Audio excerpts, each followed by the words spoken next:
Baik, Assalamualaikum warahmatullahi wabarakatuh. Perkenalkan, saya Hananim Nazakia dari SGD A7 dengan NIM G002521 yang kali ini akan membahas laporan anatomi blok 2.3. Next. Laporan yang pertama, Pak Harjo, seorang pria berusia 68 tahun, datang ke dokter dengan keluhan gerakan tubuh yang makin lambat, kaku, serta tangannya sering bergetar sendiri atau tremor. Dokter mendiagnosis Pak Harjo menderita penyakit Parkinson, yaitu penyakit neurodegeneratif yang merusak pusat kendali gerak motorik di otak. Pertanyaannya yang A, penyakit Parkinson berkaitan erat dengan kerusakan substansia nigra. Jelaskan letak anatomis dari substansia nigra. Yang B, substansia nigra adalah bagian dari sistem ganglia basalis. Jelaskan struktur anatomi apa saja yang menyusun ganglia basalis. Dan yang C, substansia nigra berada di area batang otak. Jelaskan secara berurutan anatomi penyusun batang otak atau truncus encephalitis. Untuk yang laporan kedua, Pak Joko, seorang pria berusia 60 tahun, tiba-tiba mengalami pusing berputar atau vertigo. Penglihatannya ganda serta kesulitan menelan saat sedang makan. Ia dibawa ke IGD lalu juga di CT scan oleh dokter. Lalu dokter mendiagnosis Pak Joko mengalami stroke batang otak. Nah, akibat dari penyumbatan pada pembuluh darah. Yang A, jelaskan sistem vaskularisasi sirkulus arteriosus bilisi. Yang B, jelaskan anatomi 3 bagian utama penyusun struktur anatomi batang otak, yaitu mesencephalon, pons, dan medula oblongata. Yang C, gejala pada wajah dan mata Pak Joko terjadi karena gangguan pada saraf kranial. Batang otak adalah tempat beradanya sebagian besar nukleus saraf kranial. Jelaskan saraf nervus cranials apa saja, sebutkan nomor, nama, fungsi, dan tempat keluarnya yang terletak di bagian pons. Next. Nah, kita akan membahas dari truncus cerebri. Nah, untuk truncus cerebri ini, dia terbagi menjadi 3, yaitu mesencephalon, pons faroli, dan medula oblongata. Untuk mesencephalon, dia terbagi menjadi 3, yaitu pedunculus cerebri, aqueductus mesencephali, dan tectum mesencephali. Lalu untuk pons faroli, ada pars basilaris dan pars tegmentalis. Untuk medula oblongata, ada struktur eksterna dan struktur interna. Next, di bagian truncus cerebri atau brainstem, ada mesencephalon, lalu pons, dan medula oblongata. Next. Jadi substansia nigra itu terletak di bagian mesencephalon. Next. Nah, kita akan membahas pedunculus cerebri terlebih dahulu. Jadi pedunculus cerebri itu terdiri menjadi 2, yaitu crus cerebri dan tegmentum mesencephali. Nah, dia akan dipisahkan oleh substansia nigra, yaitu struktur yang terlihat lebih gelap ini. Nah, substansia nigra merupakan nukleus motorik yang berwarna gelap akibat pigmen melanin yang terkandung dari badan sel saraf. Nah, untuk substansia nigra ini berkaitan dengan fungsi motorik. Nah, untuk substansia nigra ini dia dibagi menjadi 2 pars, yaitu pars compacta dan reticularis. Untuk pars compacta dia itu neuron yang berpigmen karena neuromelanin tadi yaitu hasil sampingan dari pembuatan dopamin. Nah, dopamin ini nanti untuk fungsi dari motorik manusia. Nah, untuk pars reticularis itu pars yang tidak berpigmen begitu. Nah, dia nanti akan menghasilkan GABA. Nah, untuk yang crus cerebri tadi dia merupakan tractus corticospinalis, yaitu dari korteks ke spinal. Lalu untuk yang tegmentum mesencephali itu dia nukleus ruber atau nanti yang berwarna merah itu dia sebagai koordinasi motorik begitu. Nah, untuk yang tectum mesencephali di sini dia nanti ada colliculus superior dan inferior yang berfungsi untuk refleks visual dan refleks auditorik ya di sini. Nah, selanjutnya juga ada aqueductus mesencephali, yaitu dia aliran dari cerebrospinal begitu. Yang menghubungkan antara ventricle tertius dengan ventricle yang quartus begitu. Nah, ini untuk tempat nukleus nervus dari bagian dari mesencephalon. Tadi di tectum mesencephali ada colliculus superior dan inferior sebagai visual dan auditorik begitu. Nah, lalu juga ada nervus 4 di sini. Next. Nah, selanjutnya kita akan membahas pons. Untuk pons dari bagian depan yaitu ada pars basilaris pontis.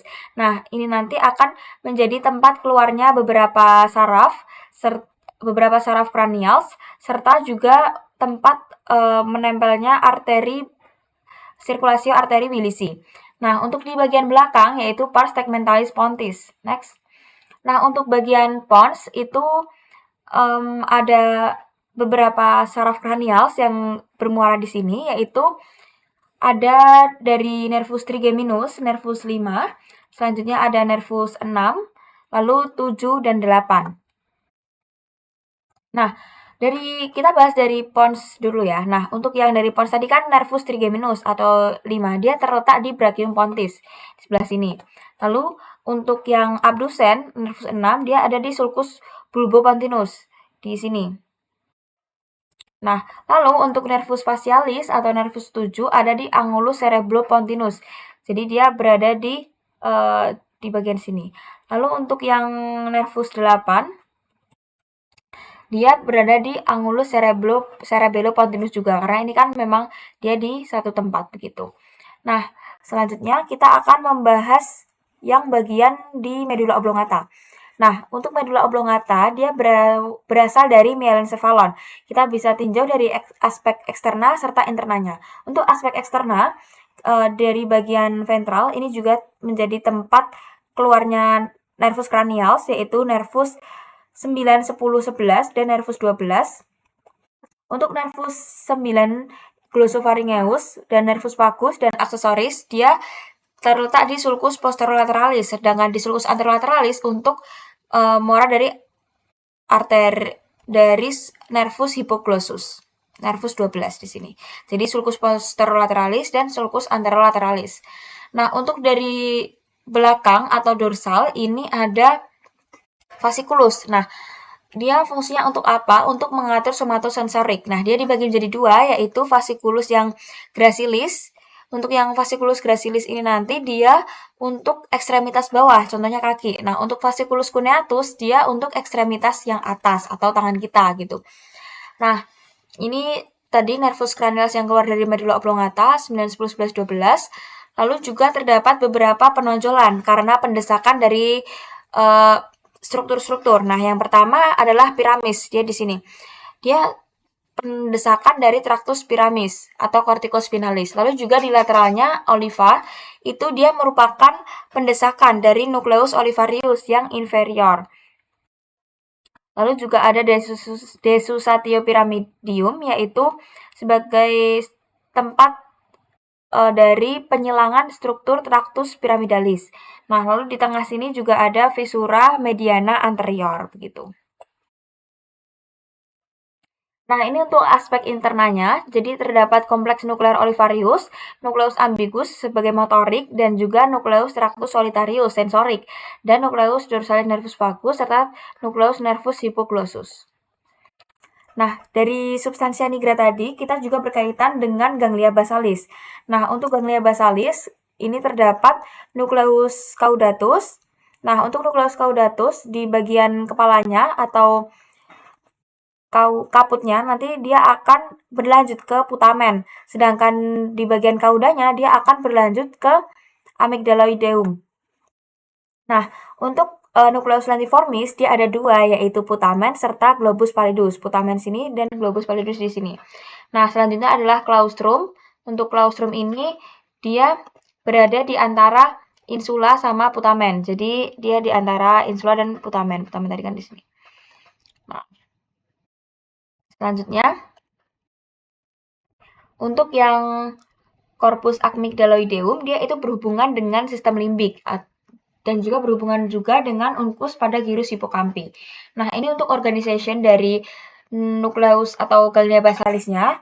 Tadi kan untuk lentiformis itu dia terdiri dari dua, yaitu putamen dan globus pallidus, sedangkan dan juga nukleus caudatus. Nah, mereka semua ini adalah ganglia basalis gitu. Nah, selanjutnya kita akan membahas tentang vaskularisasi, yaitu di circulus arteriosus willisi. Nah, kita bisa tinjau dari inferior view dulu. Jadi untuk inferior view dari arteri vertebral. Nah, dari arteri vertebral yang ada dua ini akan menjadi satu di arteri basilaris Nah, setelah menjadi satu di arteri basilaris, dia akan bercabang menjadi arteri cerebri posterior. Nah, selanjutnya dia akan disambungkan oleh arteri posterior communicating ke antara arteri cerebri media dengan arteri cerebri posterior. Lalu dari anterior view kita bisa lihat bahwa dari arteri carotis interna. Nah, dari arteri carotis interna dia akan bercabang menjadi arteri cerebri anterior dan akan dihubungkan oleh arteri communicating anterior di sebelah sini. Nah, untuk circulus arteriosus bilisi ini dia nantinya akan berada di yang bagian pontis di sebelah sini. Nanti dia terletak di sini. Nah, ini untuk vaskularisasinya, yaitu tadi kan ada arteri cerebri anterior, media, dan posterior. Untuk yang arteri cerebri anterior, dia memvaskularisasi di permukaan medial lobus frontal dan parietal. Itu yang anterior dari carotis interna. Kalau yang arteri cerebri media, dia akan memvaskularisasi di bagian lateral di sininya. Lalu untuk arteri cerebri posterior yang oranye ini dia akan memvaskularisasi di lobus occipital. Nah, jadi kan misalnya ini kepala ya. Nah, kepala jadi arteri cerebri posterior itu nanti akan memvaskularisasi di bagian lobus occipital atau di belakang. Nah, untuk yang depan dia akan ke lobus frontal dan parietal, sedangkan media nanti ke lateral dari hemisfer cerebri begitu. Oke, thank you for your attention. Wassalamualaikum warahmatullahi wabarakatuh.